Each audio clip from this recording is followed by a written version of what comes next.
এগুলো হচ্ছে জলপই। তো আমি ফ্রিজে রেখে দিয়েছিলাম, এগুলো আমাদের গাছের জলপই। তো আজকে 2 দিন হয় আমি ফ্রিজে রেখেছি। তো এখন আচার বানাবো। আচার বানানোর জন্য ওই যে ফ্রিজ থেকে নামিয়েছি, ধুয়ে সুন্দর করে রেখেছিলাম ফ্রিজে। এখন আমি আচার বানাবো। তো এই যে দেখিয়ে দিচ্ছি, এই কড়াইতে দেখেন, এটা কড়াই না, অবশ্যই একটা ফ্রাই প্যান বসাইছি। ফ্রাই প্যানটা হচ্ছে কি, আপনি বলবেন যে এটাতে কেন বসাইছেন, ফ্রাই প্যানের ভিতরে তো কালো কালোই থাকে ফ্রাই প্যান বেশিরভাগ, তো এই জন্য এটা এরকম আসলে। আর আচারটা যদি এর চাইতে আরও সুন্দর একটা কড়াইয়ে বানাই, তাহলে আমার কড়াইটা নষ্ট হয়ে যাবে। আচার টক বানানোর সময় বাদ কড়াইতে বসানোই ভালো, কেননা টকে আচারে কড়াই নষ্ট হয়ে যায়। আমার এরকম করে কতগুলো কড়াই নষ্ট হয়ে গিয়েছে। তো আজকে আমি জলপির আচার কীভাবে বানাবো দেখিয়ে দিচ্ছি। এখন এই জলপিটাকে আমি সিদ্ধ করে নিব, হালকা সিদ্ধ করে নিয়ে জলটা ঝরিয়ে নিব। তারপর আচার কীভাবে বানাবো সম্পূর্ণটা আমি দেখাবো, আপনার সাথে থাকেন আপনারা সবাই। আমার জলপই সিদ্ধ করা হয়ে গিয়েছে, এখন নামিয়ে ঝরা দিয়ে দিব জলটাকে। পরে আমি দেখিয়ে দিব আচার কীভাবে বানাচ্ছি, আমার সাথে থাকবেন সবাই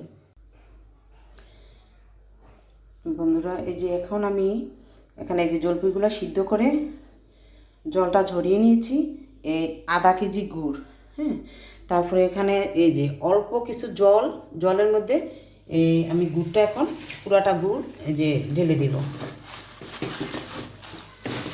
এই যে ওটা গুড় আমি ঢেলে দিয়েছি, এই যে আধা কেজি জলের মধ্যে গুড়টা। এখন গুড়টা যখন আটটা আটটা হয়ে যাবে, বলকে আটটা আটটা গলে বলকে আটটা আটটা হয়ে যাবে, তখন জলপিগুলো ছেড়ে দিবেন। সাথে থাকুন, পরেরটুকু দেখতে পারবেন। এই দেখুন, গুড়টা জাল দিয়েছি, এখন গুড়টা এত সুন্দর হয়ে গিয়েছে। এই যে দেখেন, দেখেছেন গুড়টা একদম আঠা আঠা হয়ে গিয়েছে।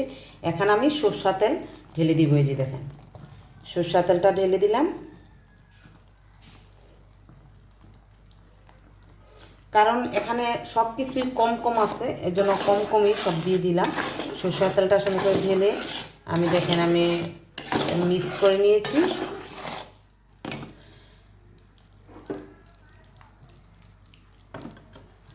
এখন আমি জলপিটা ঢেলে দিচ্ছি।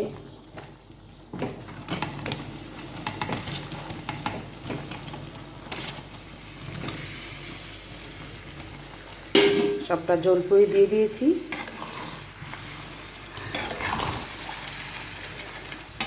নাড়া দিয়ে দিবেন সুন্দর করে। এখন লবণ পরিমাণ মতো আপনি লবণ দিয়ে দিবেন।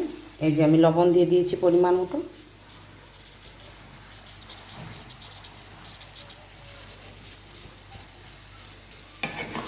কারণ টক জিনিস একটু লবণ বেশি লাগবে, তো লবণ দিয়ে দিয়েছি। আপনি পরিমাণ মতো এই যে পাঁচফোড়ন, শুকনা মরিচ, পাঁচফোড়ন দিয়ে একবার আমি করে নিয়েছি। ভেজে শুকনো পাটায় আমি বেটে নিয়েছিলাম, তো ওগুলো আমি দিয়ে দিয়েছি।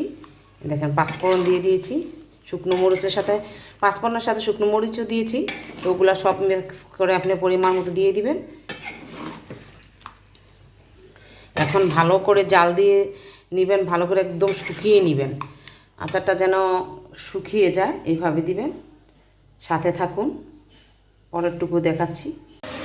এই যে দেখুন, আমার আচার হয়ে গিয়েছে, আপনাদেরকে দেখিয়ে দিলাম আমার আচারটা, জলপির আচার।